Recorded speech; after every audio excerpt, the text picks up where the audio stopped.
إن الحمد لله نحمده ونستعينه ونستغفره ونعوذ بالله من شرور أنفسنا ومن سيئات أعمالنا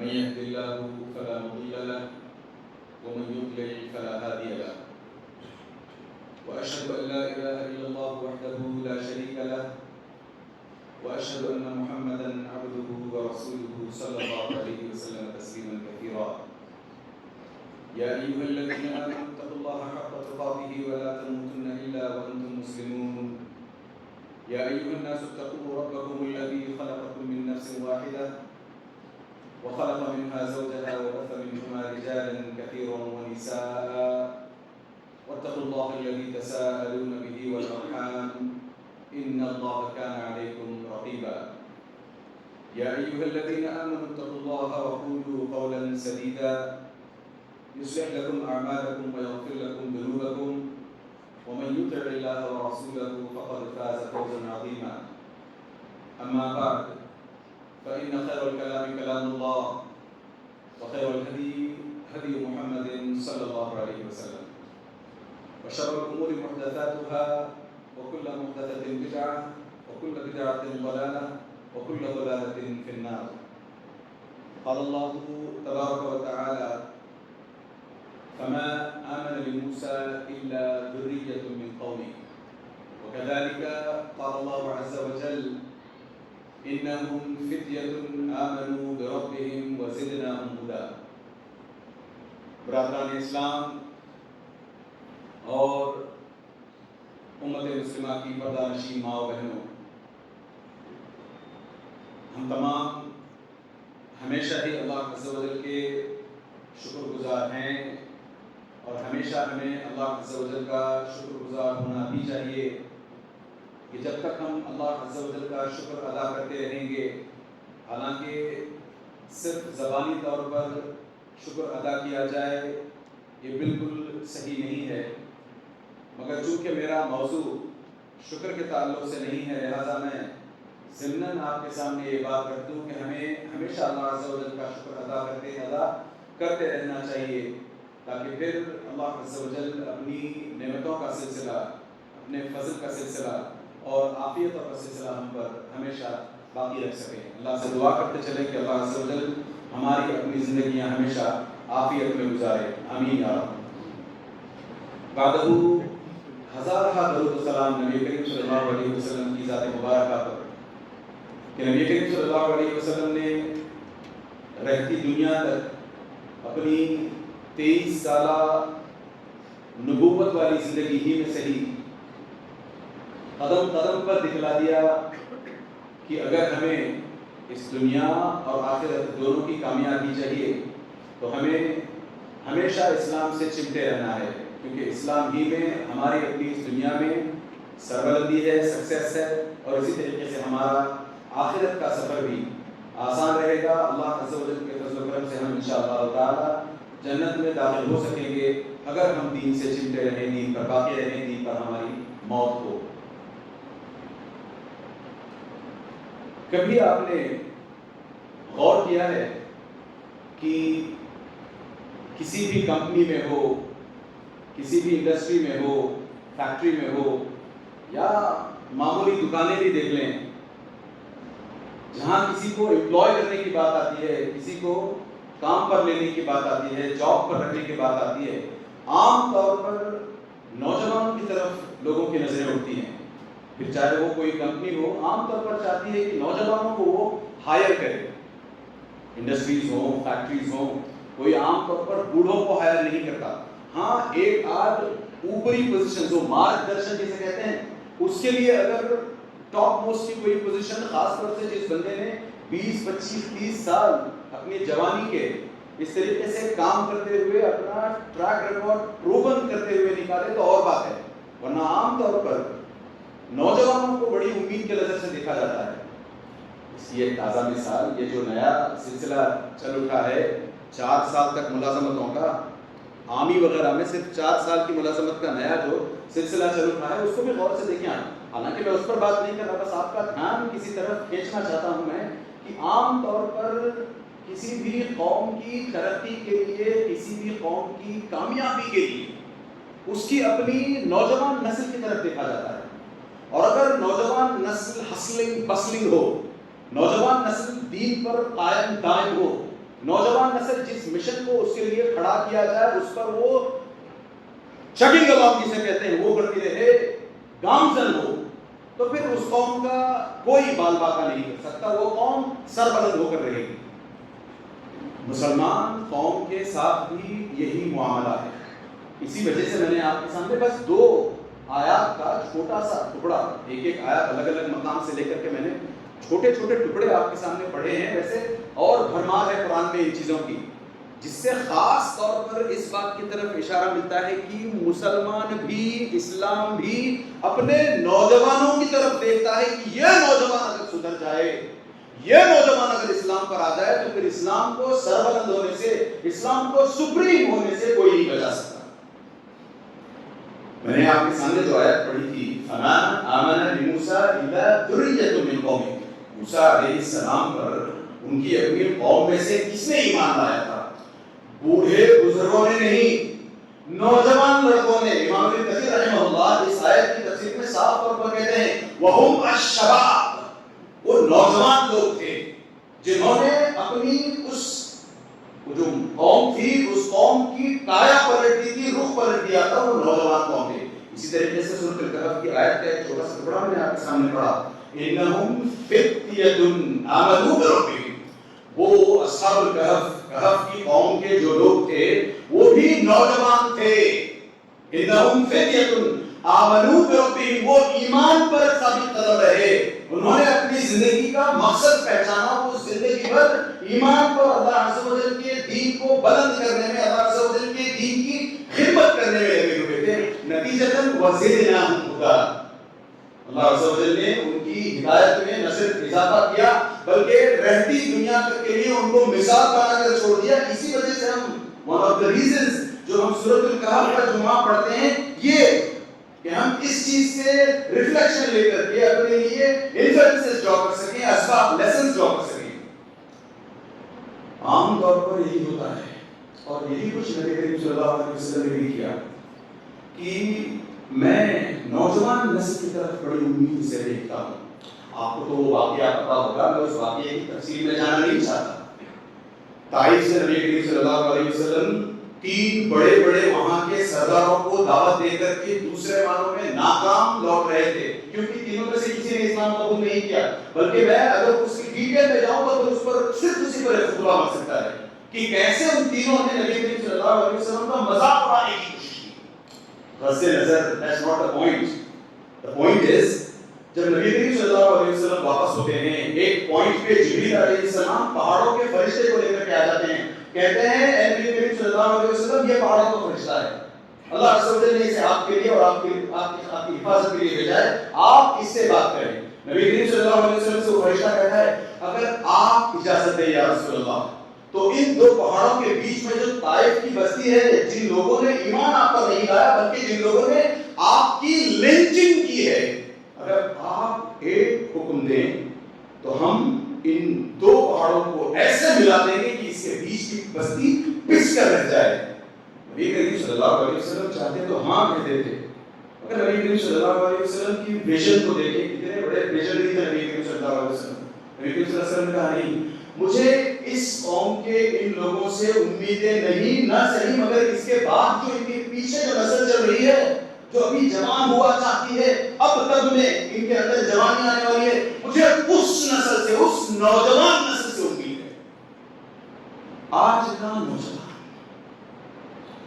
کمپیئر کر لے اپنے آپ کو کہ کہاں وہ صحابہ، خاص طور سے میں آپ کے سامنے بتاؤں نبی کریم صلی اللہ علیہ وسلم نے جس طریقے سے کہا کہ مجھے اس نسل کے بعد آنے والی جو مسلمان نسل ہے اس سے، یعنی آنے والی جو نسل ہے اس سے اسلام کو لے کر کے امیدیں وابستہ ہیں. آپ دیکھیں اگر ابو جہل مسلمان نہیں ہوا، نہیں نہ صحیح ابو جہل کا بیٹا عکرمہ ابن ابی جہل رضی اللہ عنہ مسلمان ہو گئے، ولید ابن مغیرہ مسلمان نہیں ہوا، نہ صحیح ان کا بیٹا خالد ابن ولید مسلمان ہو گئے، عاص ابن وائل اگر مسلمان نہیں ہوا، نہ صحیح ان کی اپنی اولاد عمر ابن العاص رضی اللہ تعالیٰ عنہ مسلمان ہوئے. تو نبی کریم صلی اللہ علیہ وسلم نے جس طریقے سے بتایا تھا کہ آنے والی نسل سے مجھے امیدیں ہیں، آج کے خطبے کا دبے لباب، آج کے خطبے کا ٹیک اوے بھی یہ ہے کہ آج کے نوجوان کہاں ہیں، آج کے مسلمان نوجوان کہاں ہیں، کون ہے؟ اکا دکا one star doesn't make a summer. اکا دکا نوجوان اگر کوئی اسلام کی خدمت میں لگا ہے تو سلوٹ ہے اس کو، اللہ رسول اللہ اس جیسے لوگوں کو اور پیدا کرے. مگر ہم اپنے آپ کو آئینے میں دیکھیں نا جا کر کے کہ میں اگر نوجوان ہوں تو میں اسلام سے کتنی دور ہوں. کیا میرا مقارنہ، کیا میرا موازنہ خالد بن ولید سے، کیا میرا موازنہ اکرمہ بن ابی جہل سے، کیا میرا موازنہ، آپ یہ تو میں نے 3-4 نام گنائے ہیں، آپ ہسٹری جا کر کے دیکھیں، ہسٹری خود چیخ چیخ کر کہے گی کہ سارے نوجوانوں نے اسلام کی کایا پلٹ ہے، اسلام کو سر بلند کیا ہے. آج کا نوجوان اللہ المستعان. میں بتاؤں آپ کو نبی کریم صلی اللہ علیہ وسلم کی ایک حدیث آتی ہے، صحیح حدیث ہے، اذا ظہر الزنا والربا فی قرية، اگر کسی پاپولیشن میں، کسی آبادی میں، کسی ایریا میں، پارلیا کہتے ہیں نا، کسی پارلیا میں، کسی نگر میں، کسی گلی بستی میں، کوچے میں، نبی کریم صلی اللہ علیہ وسلم کہتے ہیں اذا ظہر الزنا والربا، یہ دو چیزیں اگر عام ہو جائیں، پریویلنٹ ہو جائیں، کیا؟ ایک تو زنا، ایڈلٹری، فورنیکیشن، عورتوں کے ساتھ ناجائز تعلقات، اگر یہ چیز کسی قوم میں پریویلنٹ ہو جائے، کامن پلیس بن جائے. اسی طریقے سے دوسری چیز الربا، اگر کسی سوسائٹی میں سود بیس کاروبار، انٹرسٹ بیس ٹرانزیکشنز کامن ہونے لگے تو نبی کریم صلی اللہ علیہ وسلم کہتے ہیں فَقَدْ أَحَلُّوا بِأَنفُسِهِمْ عَذَابَ اللَّهِ. تو ایسے لوگوں نے خود اللہ عز و جل کو اپنے اوپر عذاب لانے کی دعوت کی ہے. عام طور پر جب عذاب کی بات آتی ہے تو ایک مسلمان کا یہ مغالطہ ہوتا ہے، غلط فہمی کا مسلمان شکار ہے کہ عذاب سے مراد قیامت کے دن جب اللہ عز و جل ہمیں دوبارہ اٹھائیں گے تب جہنم کی بات ہو رہی ہے، تب میں ہاتھ جوڑ کر کے اللہ عز و جل سے معافیاں مانگ لوں گا، اللہ عز و جل مجھے معاف کر دے گا اور میں جنت چلا جاؤں گا. اللہ عز و جل کرے معاملہ ایسا ہی ہو. مگر انسان کو اپنے آپ کے بارے میں بھی سوچنا چاہیے کہ کیا میں اللہ عز و جل کی اس جنت کے، کیا میں اللہ عز و جل کی اس رحمت کے کوالیفیکیشن کو میں پہنچتا بھی ہوں، میرے اعمال کیا ویسے ہیں. تو یہاں عذاب سے مراد صرف جہنم کا عذاب نہیں ہے. اللہ عز و جل نے نبی کریم صلی اللہ علیہ وسلم نے کہا فَقَدْ أَحَلُّوا بِأَنفُسِهِمْ عَذَابَ اللَّهِ، کہ ان لوگوں نے اپنے آپ کو دعوت دی ہے کہ آئیں، اللہ عز و جل کا عذاب اگر آتا ہے تو آئیں. صرف دو چیزوں کو لے کر کے، زنا اور سود والے کاروبار. اگر ہم اپنی سوسائٹی کا موازنہ کریں، سوسائٹی کے اندر جا کر کے دیکھیں، 2 نہیں 3 نہیں 5 جان لیوا عذاب کو حلال کرنے والی چیزوں کے ہم لوگ شکار ہیں. زنا، ربا، نشہ، جوا، موسیقی، ویڈیو گیمز، نہ جانے اور کیا کیا چیزیں ہیں اس طریقے کی جن کا ہم شکار ہیں. اور ہم سمجھتے ہیں کہ ہم پر عذاب نہیں آ رہا. ارے ہم جیسا تچھ پرانی پیدا ہی نہیں ہوا ہو اگر ہم آج بھی سمجھتے ہیں کہ ہم پر عذاب نہیں ہے. ارے یہ جو بیٹھے بیٹھے ہمارے اپنے گھروں کے اندر طلاقیں ہو جاتی ہیں، یہ اللہ عز و جل کا اگر عذاب نہیں ہے تو کیا ہے؟ اگر ہم بیٹھے بیٹھے اپنے جاب گنوا بیٹھتے ہیں، بیٹھے بیٹھے کسی کا ایسے ہی ایکسیڈنٹ ہو جاتا ہے، کسی کا انتقال ہو جاتا ہے، کسی کو بیماریاں لگتی ہیں، مجھے بتائیں، ہم اپنے آپ سے سوال کریں 40 سال سے عمر جس کی زیادہ ہو کون ہے جو اب تک دوائیاں نہیں لیتا؟ بی پی کی دوائیاں، ہارٹ کی دوائیاں، یا پھر ٹیمپریچر کو نہ جانے ایسی کتنی دوائیاں ہیں. یہ کیا ہیں؟ کیا ہم اپنے آپ کے تعلق سے یہ سمجھتے ہیں کہ اللہ عز و جل نے مجھے عذاب میں نہیں، امتحان میں، آزمائش میں مبتلا کیا ہے؟ رک جائیں. دوسروں کے تعلق سے آپ کو حکم ہے، اگر کوئی سامنے سے آئے آپ کو کہے کہ میرے اندر مجھے لے کر کے یہ پریشانی چل رہی، تو آپ ان کو تسلی دینے کے لیے کہہ سکتے ہیں کہ ہو سکتا ہے اللہ عز و جل آپ کی آزمائش کر رہے ہوں. مگر جب اپنے آپ پر بن آئے تو خود کو فلا تزکوا انفسکم، اپنے آپ کو سرٹیفکیٹ نہیں دینی چاہیے کہ میں تو دودھ کا دھلا ہوں، مجھ پر عذاب نہیں، مجھ پر آزمائش آ رہی ہے. بلکہ پتہ چلا کہ اللہ عز و جل کے ساتھ حسن ظن اور اپنے تعلق سے سوء ظن رکھتے ہوئے ہمیشہ یہ سوچنا چاہیے کہ اگر ہلکا سا بھی کانٹا چبھ جائے تو یہ اللہ کی طرف سے عذاب ہو سکتا ہے. ہمیں اپنے بارے میں سوچنا چاہیے. ہم اپنے بارے میں تو ایسا نہیں سوچتے. وہ غزہ میں جس طریقے سے لوگ شہید ہو رہے ہیں، رباط کا جس طریقے سے کام لے رہے ہیں، جس طریقے سے ڈٹے ہوئے ہیں وہاں پر اس زمین کی حفاظت میں، ان کے تعلق سے ہم بیٹھ کر کے باتیں کرتے ہیں، گپے آتے ہیں کہ اللہ عز و جل انہیں عذاب میں مبتلا کیے ہوئے ہیں. اللہ المستعان. ہم کون ہوتے ہیں کسی اور؟ ویسے میرا موضوع قصہ نہیں ہے، تو بس اپنے آپ سے اور آپ سے بات کرنا چاہتا ہوں. ہمارے اپنے نوجوان، پتہ ہے کسی بھی نوجوان نسل کو وجود میں آ کر کے شباب تک، پوری بھرپور جوانی تک پہنچنے کے لیے 25 سال کی عمر درکار ہوتی ہے. یعنی یہاں پر بیٹھے ہوں یا اس طریقے سے پورے ہندوستان میں دیکھ لیں، بلکہ پورے کانٹیننٹ میں دیکھ لیں، جس طریقے سے مسلمان نوجوان جن 5 بیماریوں کا، جن 5 وباؤں کا میں نے ذکر کیا ہے، ان میں سے اگر کوئی کسی کا شکار نہیں تو پھر کہنا کتنے ہیں ان میں سے ایسے. اور یہ نوجوان اگر نکل جاتے ہیں تو ان نوجوان نسل سے، اس نوجوان نسل سے ہماری تو امید گئی. اس کا مطلب یہ ہوا کہ یہ نوجوان جو آج گمراہ ہے، کل کے دن شادی کرے گا، بچے پیدا کرے گا، اس کے بچے جوان ہوں گے، اس نسل کے، اس ایک نوجوان کی بات نہیں، اس نسل کے بچے جوان ہوں گے، پھر ان سے امید لگائی جائے گی. یعنی 25 سال تک صرف انتظار. یہ انتظار کب تک کرتے رہیں گے؟ کب نہیں اپنے آپ کو جا کر کے آئینے میں دیکھ کر کے کب بدلنے کی کوشش کریں گے؟ کب سیرت النبی، میں نے بتایا نا آپ کے سامنے، یہ جو نبی کریم صلی اللہ علیہ وسلم کی ویژن تھی کہ انہوں نے کہا کہ وہ اس نسل سے امید نہیں نہ صحیح، مجھے اگلی نسل سے جو امید ہے. 10 سال لگے ہیں مشکل سے نبی کریم صلی اللہ علیہ وسلم کے اس واقعے کے بعد، اس سٹیٹمنٹ کے بعد کہ اس نسل کو کچلو مت، مجھے اس کی بعد والی نسل سے امید ہے. 10 سال لگے ہیں. Within 10 years مکہ کانکر کر لیا گیا، مکے کو فتح کر لیا گیا within 10 years. اس کے بعد پھر آپ دیکھیں وہاں سے اور 10 سال، اس وقت کی 2 سپریم پاورز، سپر پاورز اس وقت کی، پرشا اور روم، ان کو تہس نہس کر دیا. جنگ کی بات نہیں کر رہا، جنگ پر نہیں ابھار رہا، لڑائی کرنے کو نہیں کہہ رہا، بس ہم ایمان پر آ جائیں، بس ہم اسلام پر آ جائیں، ہم اپنا دیکھیں. جو ہمارے ماتحت ہیں، جو ہم سے ہماری بات سنتے ہیں، جو ہم سے ڈرتے ہیں، جو ہمارے اندر ہیں، کب تک ہم وہ اس جانور کی سی زندگی گزارتے رہیں گے جو اپنی آنکھیں بند کر کے سمجھتا ہے کہ رات ہو گئی ہے، جو اپنی آنکھیں بند کر کے سمجھتا ہے کہ دشمن چلا گیا.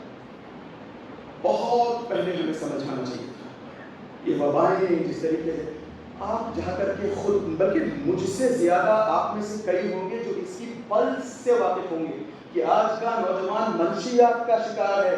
کئی ایسے پیرنٹس ہیں جو آ کر کے ہمارے پاس یہاں ہمیں علماء سمجھتے ہوئے، ہمیں اس امت کا سدھار کرنے والا سمجھتے ہوئے ہم سے آ کر کہتے ہیں کہ میرا بچہ بگڑ گیا، میرا بچہ دین پر نہیں ہے، میرا بچہ منشیات میں ہے، میرا بچہ شراب کا ہے، میرا بچہ نشے کا ہے، میرا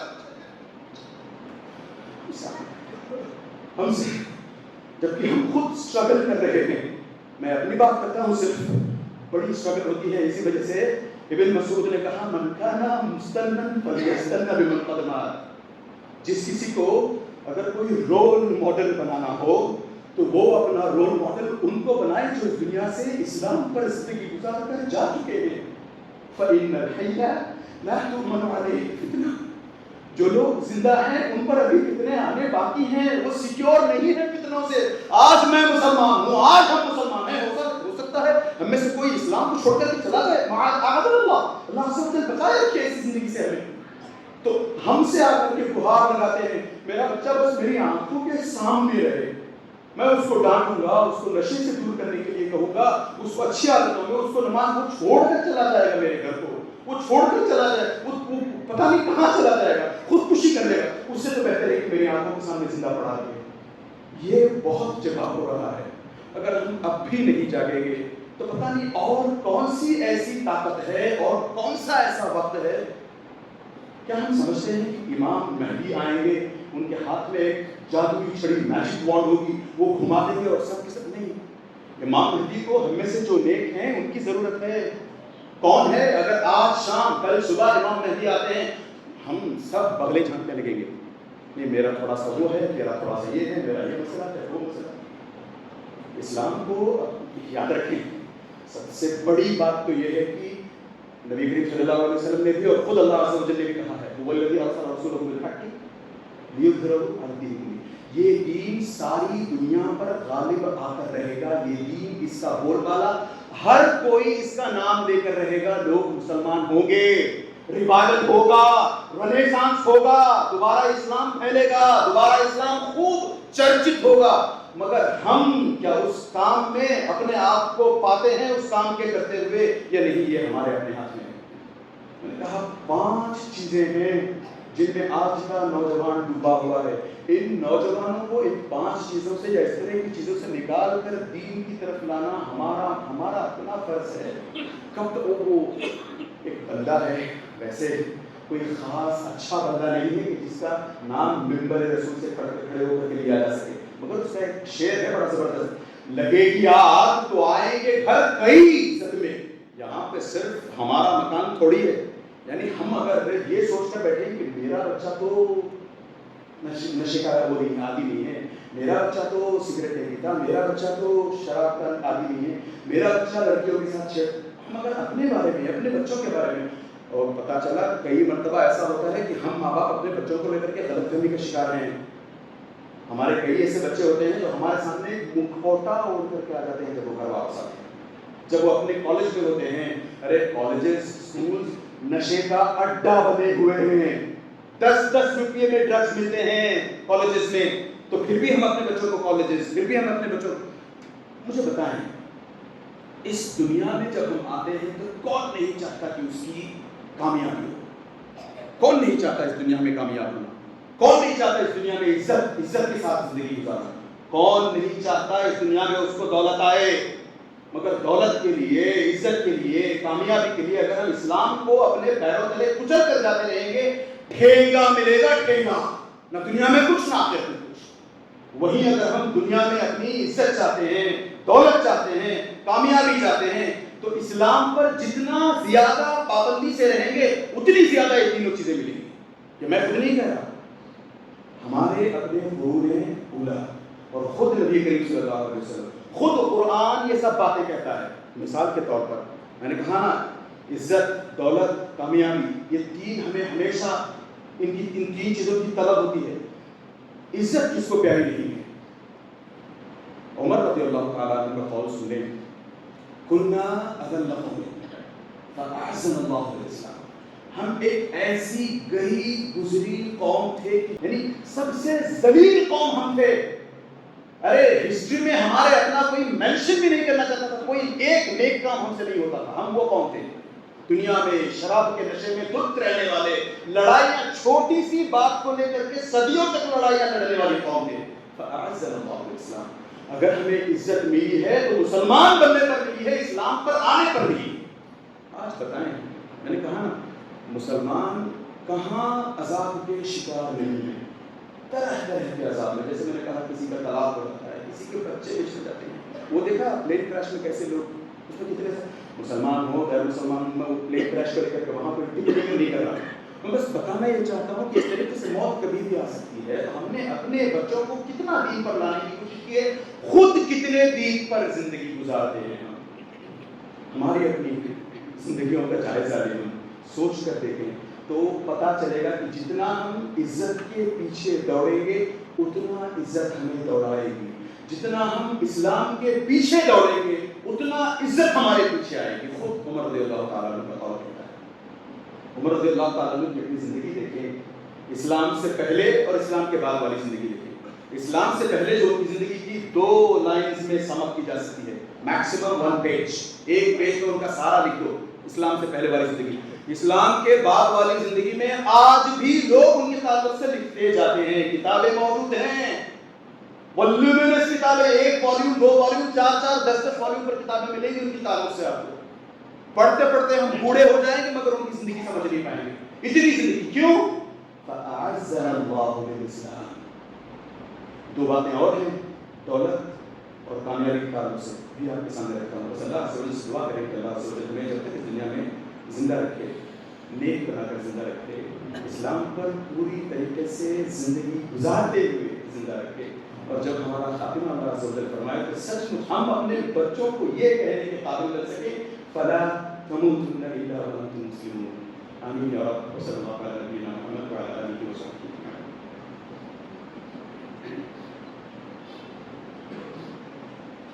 الحمدللہ وحدہ والصلاۃ والسلام علی من لا نبی بعدہ. میں نے کہا شہرت دولت اور کامیابی کون نہیں چاہتا؟ جب ہر کوئی اس دنیا میں آتا ہے چاہتا ہے کہ اسے پیسہ خوب ملے. اللہ عز و جل خود قرآن میں کئی جگہ فرماتے ہیں اور اس کی ایک زبردست حدیث بھی ہے, من کانت الآخرۃ ہمہ.